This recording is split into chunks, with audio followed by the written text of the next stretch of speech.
At ayun, ito. Ayun, kasama na natin, ano? Kasama na natin. Introduce lang natin, tapos isang question. Tapos, Tapos break muna tayo sandali para bitinin natin yung mga nakikinig. Ito, fresh na fresh. Kahit galing doon sa mainit at umulan, iinit ulit, uulan. So, Ayan. amoy araw ba to? Amoy ulan, Sir Ronald. Kasama natin sa studio, si Sir Ronald Llamas. Magandang hapon po. Magandang hapon, Sandro, tsaka Maan, no? Ayan. Hinahanap ko si Sandro ron wala Noong nakaraan, basang-basa kami noong September 21 Oo nga Ay, kumusta naman? Minsan professor, minsan attorney. Natawag ditong congressman. Drop out. Sir Ronald, kay talagang nakita mo. Maan kahapon hindi siya umattend ng 4 alas, pero nandito sa atin. Diba? Pero gumawa ng issue. Lagot ka ngayon sa kasama mo sa 4 Hindi pinayagan sa aeroplano Na-delay ng 3 hours yung flight ko galing France, kaya na-late. France. Ay, kamusta po yung rally kanina? So, dumiretso na kayo sa rally kanina? Oo. Magkalapag. Jet lag pa. No? At nagsalita rin ako kanina sa isang gathering sa Canada at saka sa Vienna. No? Alam mo naman, sa panahon ng social media, madali na yan. Yes. Nakakatuwa. Dahil maraming mga, hindi lang dito, maraming mga lugar sa ibang bahagi ng mundo, nag-rally rin. Sa Rome, no, sa Paris, no, sa Vienna, kanina sa Canada. Hindi ko na nga makapagsalita sa lahat. No? Tawagin na natin yung mga correspondents sa France. Oo nga, dapat pala. No? Nabanggit niyo, Sir Ronald, na marami pala across the world, hindi lang pala all over the Philippines. Pero ang tanong dito, Sir Ronald, what's next after all these rallies? Kasi pangalawa na rin to. Ano na po ba yung susunod na dapat mangyari at ano yung inaasahan natin mula sa pamahalaan? Well, meron namang mga panalo. Halimbawa, mukhang magpapakulong naman sila bago magpasko. May mga hinuli na. At sana... Ito ba yung pamaskong handog? Sana. At sana mga big fish naman yung mga susunod. Yes. Diba? Dahil hindi na pwedeng epal lang Hindi na pwedeng speeches lang Diba? Hindi na pwedeng picture taking lang. Kailangan may makita talaga. No? At sana masimulan yung pagsoli.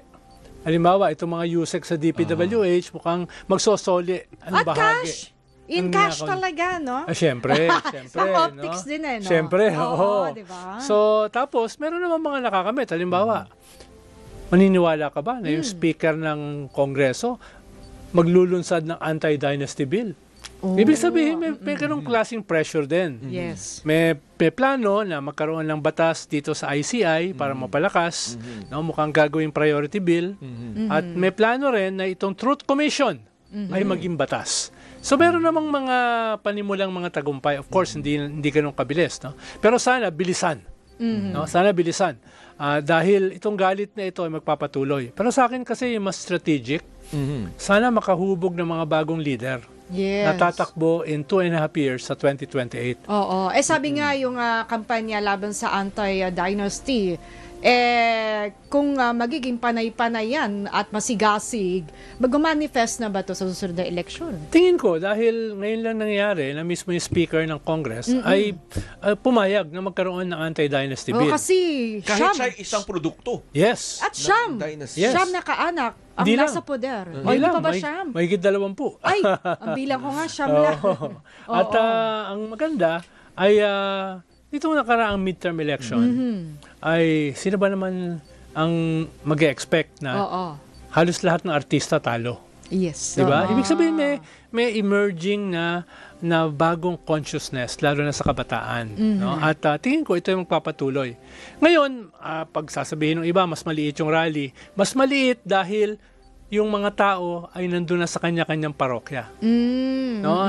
Mga hindi na to isang lugar lang Yes. Nationwide na ito. Halimbawa, yung mga sa Maynila, meron sila doon sa Caloocan, may gagawin sila sa Guadalupe, may ginawa sila. So, hindi kinakailangan lahat pumunta rito. At mahalaga, halimbawa nationwide. Meron sa Cebu, meron sa Ilocos, no? Kaya something is happening na hindi nangyayari before. At aktibo rin Sir Ronald sa ang mga netizen sa social media. Oo nga, Oo. no? Buhay na buhay. Oo. So, kumbaga, hindi man personal silang pumunta sa kalsada, lumabas ng bahay, andun din naman sila online. Kanina nga, yung nakita ko rin sa stage, puro influencer eh. Oo. Sila Kristan, di si Christian, Kristan, sila Gabe, etc. Tapos sa baba, nakakapagod nga, puro interview. Yung mga Aba, at Catriona influencer. Gray, Miss Universe, Catriona Gray. Oh, ay nakita ko nga siya nakiisa kanina din. eh. Oo. Kahit naman sa kanila mga social media accounts, active din sila. No? Yes, no? yes, Sa yes. pagpo-post ng kanilang mga Sana salary. naman, di kayo malugi.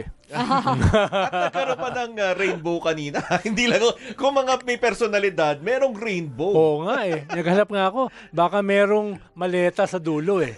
Nung Hindi pot rainbow. of gold, So yun ang wish. Diba? Dapat pag nakakita ka raw ng rainbow, O, mag-wish pot of ka. gold, di ba? Oo, at the Oo. end of the Wala rainbow, eh. maleta. Wala ko nakita. Nakita ko na siopaw. At saka 500 pesos na Noche Buena. Sorry na lang. Ay, makakasa ka ba sa 500 peso Noche Buena challenge? Oh. Kaya sabi, deserving ba tayo? Ito lang ba ang deserve natin mga Pinoy?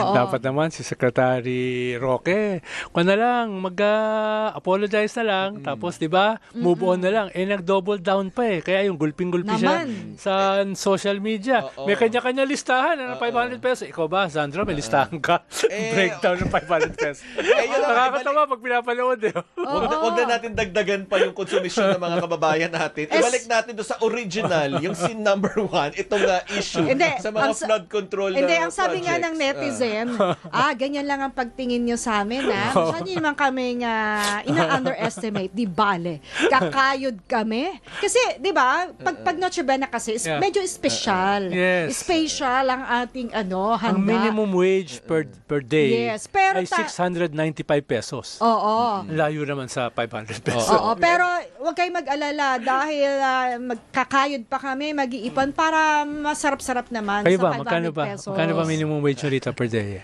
Ay, si Sandra ang tanungin mo. Sir Ronald, si Sandra. Tingnan ko lang kung kasya sa 500. Lagpas-lagpasan Ewan ko sa inyo, nako siguro po Kayang magpa-catering, Sir Yun. Ronald. Ayun. siguro po sa ating pagbabalik, balikan natin kasi yung ikumpara natin kung kamusta yung sitwasyon on ground noong September 21 tsaka yung nangyari naman kanina kasi noong September 21 nandun ako siguro mamaya Sir Ronald dahil nga nung una ko kasing nakita to noong September 21 nakita ko Sa taas kami. oo sabi ko sige Hindi makalakad. Oo, so mamaya, isa-isahin naman natin kung ano yung mga naging obserbasyon nyo, Sir Ronald, sa pagbabalik po yan ng Kilos kontra Korupsyon, the DZMM Special Coverage. Kasama pa rin natin sa studio si political analyst Ronald Llamas. Kaya ako napahinto kanina, Sir Ronald, ay tumunta kasi si Miss Universe 2018, Catriona Gray doon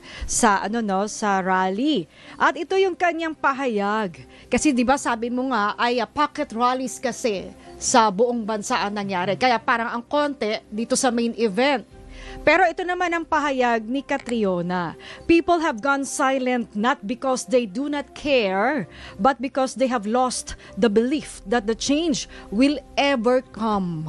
So parang may iba sa isang banda, may mga pagtingin naman gano'n na, ay, wala naman yan. Ba't pa ako lalabas? Ba't pa ako sasama? So, ano tingin mo dito, Sir Ronald? Mukhang hindi naman ganun ka-correct yung sinabi ni Catriona. Baka yun ang nararamdaman niya dahil medyo nakaka-depress kasi yung sitwasyon, di ba? Antindi na nga nitong korupsyon. Unprecedented yung korupsyon. Tapos meron ka pang desisyon ng COMELEC para kay Chis Escudero. No. Na linaw-linaw naman paglabag sa sarili nilang mga batas ng COMELEC. Tapos nakita mo pa itong mga allocation. Ibig sabihin, dito sa susunod na budget, meron pa ring pork barrel at saka insertions. At ikatlo, halimbawa itong 500 peso na comment na parang kinikis-kis pa sa mukha natin. Kaya yung iba medyo nade-depress. Pero halimbawa, nung umalis ako sa People Power Monument, mas dumami.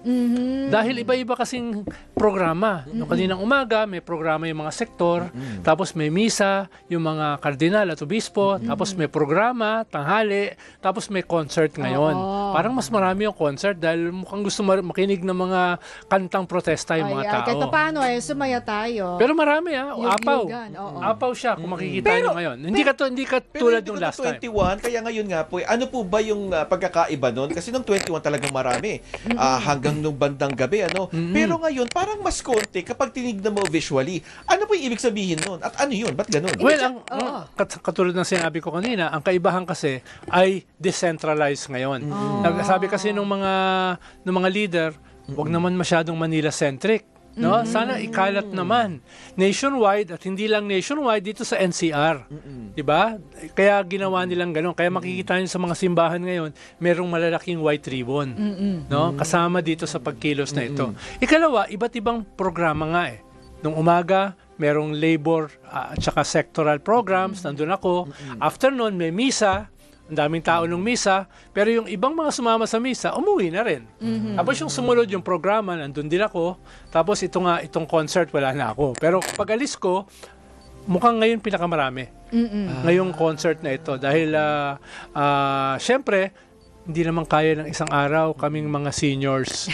No. Na tumayo. Oo, pero na walang baong bangko. Pero nakakatuwa, sabi ko nga, hindi ito yung mga usual suspects. Hindi ito yung mga sanay na sa mga rally at saka sa mga marcha. No, dati kasi pag may rally, parang reunion eh. Yung mga dati mong kasama, magkikita-kita. Ngayon, ang dami. Tsaka lumalapit sa inyo. Pero yung sa nakita mo, dahil nandun ka talaga, kami dito lang, lahat, yung demographics, kasi akala natin mga sasama lang, sabi mo nga, mga millennials, Gen Z, pero yung mga senior citizen, so lahat pa rin. Across sectors at saka across age. Halimbawa, nakakatawa yung mga seniors, may dalang mga upuan. Ayun na nga. Nabanggit mo yung senior. Ito, ikikwento ko lang din Kasi sabi ko, yung kasama natin, kilabot na mga senior. Alam mo kung bakit? Bakit? Kasi nakasabay ko siyang naglalakad papunta ng gilid ng People Power Monument. Siya yung sinisigawan, ay, Sir Ronald! At ako hindi napansin. Diba? Wala, sikat sa'yo. Mas sikat sa'yo, Sir Hindi Ronald. nga ako kilala ng Ronald, kilala ko Sen Edu. Diba? Kasing walang hiya si Christian Esguerra, ganun ang tawag sa akin, hindi na ako kilala. Pero yun nga sa isang banda, may mga nagsasabi rin kasi Sir Ronald na, okay, sabi mo, yung laki, lawak, unprecedented, lahat na ng adjective, description, gamitin, but not enough. Para kasi kung milyon-milyon na nagagalit, not enough na makapagpalabas ng milyon. Parang, hindi na tayo, tapos na ba tayo doon? Tingin ko, sabi mo nga kanina, Maan, May social media na rin. may social kasi media nabivent mo no? na. Yung arena ng contestation, hindi lang sa kalsada, nandun no? At doon merong silent majority. Doon maraming galit diba? At yun, medyo sinusubukan ko i-monitor. Very intense. No? Parang itong 500 peso. Akala mo, ano ba yan? 500 peso? Aba, pag monitor mo sa social media, lahat galit. Parang insulto Diba? Parang insulto. Kaya, advice ko nga kay Secretary Roque, apologize, move on. Sinasagot mo pa no? Lalo ka lumulubog sa kumunoy, di ba? Pero itong pagpapahayag ng ating mga kababayan laban nga dito sa flood control projects at syempre yung mga iba na ring bagay, ano po yung mensahe nito sa ating pamahalaan? Well, ang mensahe ay hindi lamang ipakulong, bawiin ang ninakaw, baguhin yung sistema. Kaya nga, itong mga lumalabas ngayon, itong anti-dynasty bill, importante yan Dahil ang corruption ay konektado sa dynasties. Dahil itong mga dynasties, parang negosyo na ito sa politika. Itigil na yan. O kaya, kontrolin na yan. Yung proposal nga, nung isang governor na nakausap ko, isa na lang sa national, isa sa local ang pwedeng payagan. Diba? Ibang proposal hanggang 4th level ng consanguinity. Yung sa SK kasi hanggang 2nd. No? Sa BARM yata hanggang 3rd. Ibig sabihin may existing May anti-dynasty sa konstitusyon, may anti-dynasty sa SK, may anti-dynasty sa BARM. Bakit tayo nahuhuli? No? Yun lang naman ang sinasabi. Pero itong hindi gaanong maraming tao, dahil nga sabi nyo nga, pocket protest, hindi naman ito nangangahulugan na parang satisfied hindi rin ba ito ibig sabihin to is satisfied itong mga kababayan natin dahil nga umuusad na rin, may mga nakita na tayong kinasuhan. Even si Majority Leader Sandro Marcos sinabi na ready siyang mag-participate. Sa ICI. Ito po ba ay sapat na ito o kailangan may mas gawin pa ang ating gobyerno para nga mapanagot yung mga dapat managot? Tingin ko definitely hindi pa sapat, no? Dahil nga ang gusto na makita ng mga tao ay hindi lang mga salita. Gusto nila may aksyon. Ayaw lang nila makakita ng mga small fish. Di ba? Gusto nila makita ng mga senador, mga congressmen, di ba? Mga former cabinet secretary na hindi lang makasuhan, makulong. Di ba? Hindi ko na alam kung nasan si Secretary Bonoan. Lumabas kasi ng bansa dinidiin siya ng mga whistleblowers, di ba? At Mga saka si senador. Yusek Cabral. Ang daming senador ang nadamay, di ba? Asa na? Anong level na? Ang gagawin ba nila katulad ng ginawa ng Comelec kay Chis Escudero? Ang kakapal naman ng mukha, di ba? Linaw-linaw nung Omnibus Election Code, tas babaguhin mo, no? Halimbawa, itong mga congressman, no? Ayan. Kailangan may makasuhan, hindi lang mga DPWH, hindi lamang mga contractor, di ba? At wag namang gawing state witness itong mga diskaya, di ba? Itong mga principal yan eh. Pag ginawa kang state witness, ano ibig sabihin nun? Immune from suit, hindi ka nakakasuhan, at lahat ng ninakaw mo hindi na pwedeng kunin ng gobyerno. Wag naman. Pero sir, etong darating na election, ba wala nga presidential elections, tingin mo dito bubuelta yung mga tao, ay walang nagawa, di sige, dito nyo na makikita, posible ba maging game changer ito? Definitely, Kasi, di ba sabi nga natin, ayan, umulit pa, binoto nyo pa. Definitely maan, no? Dahil nga, una, hindi na makakatakbo yung presidente ngayon.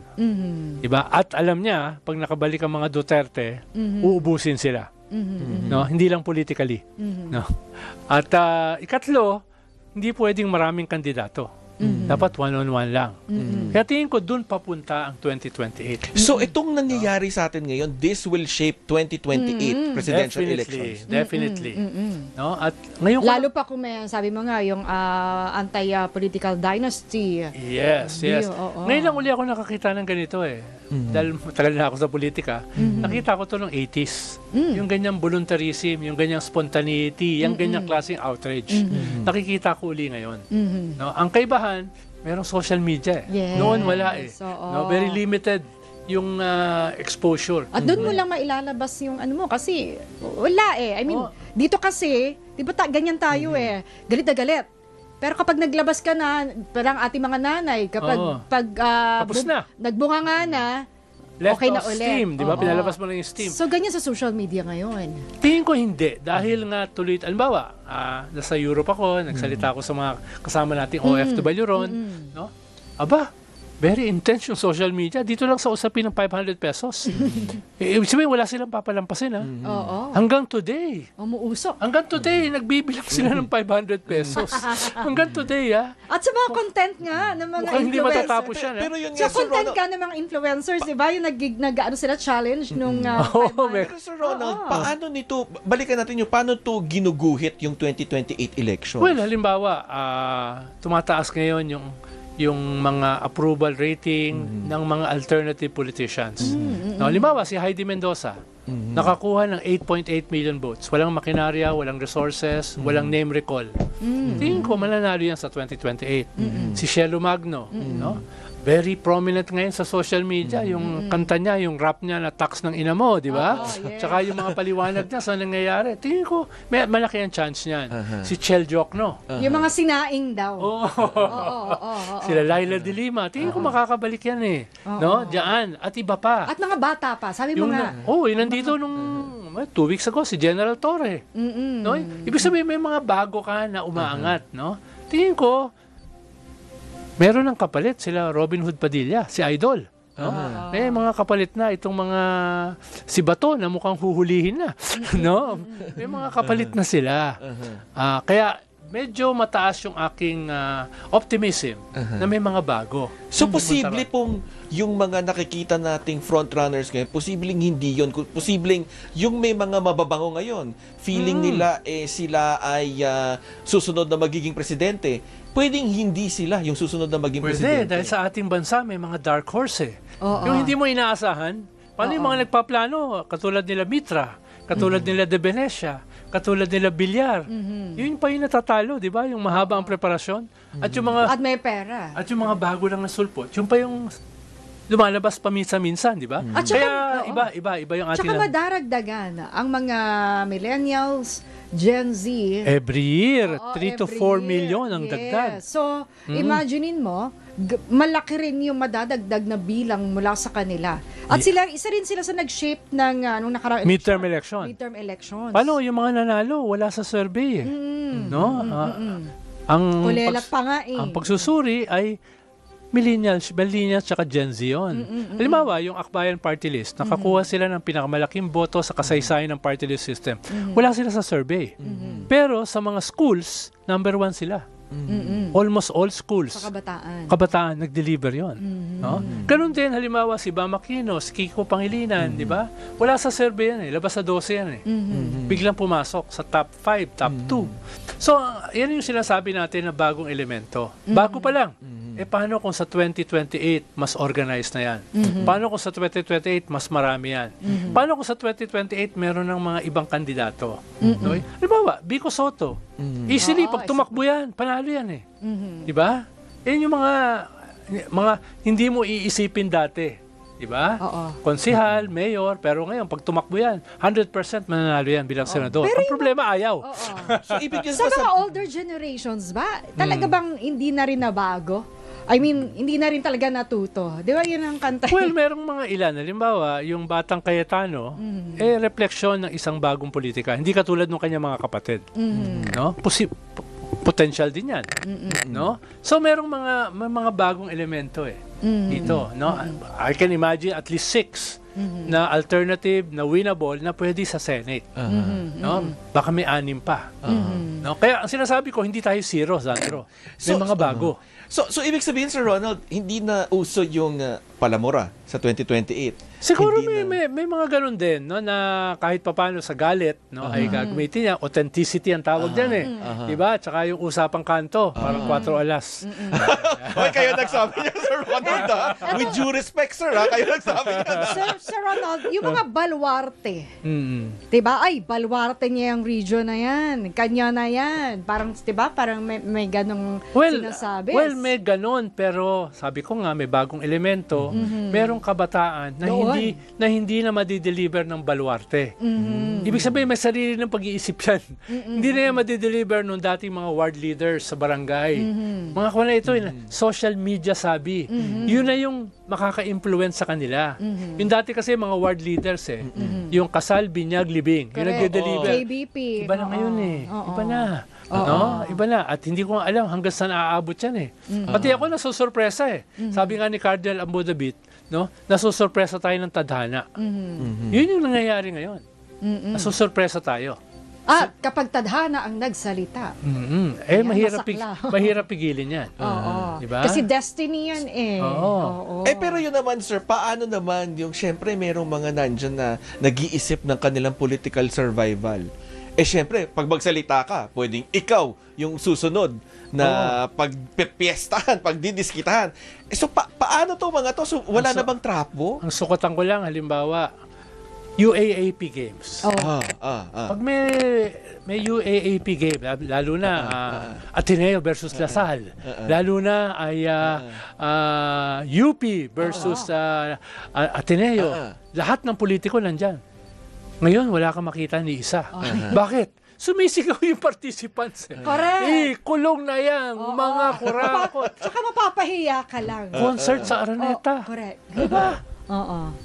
May bago may bagong elemento. No? Ayoko siyang i-overestimate, pero ayoko rin siyang i-underestimate.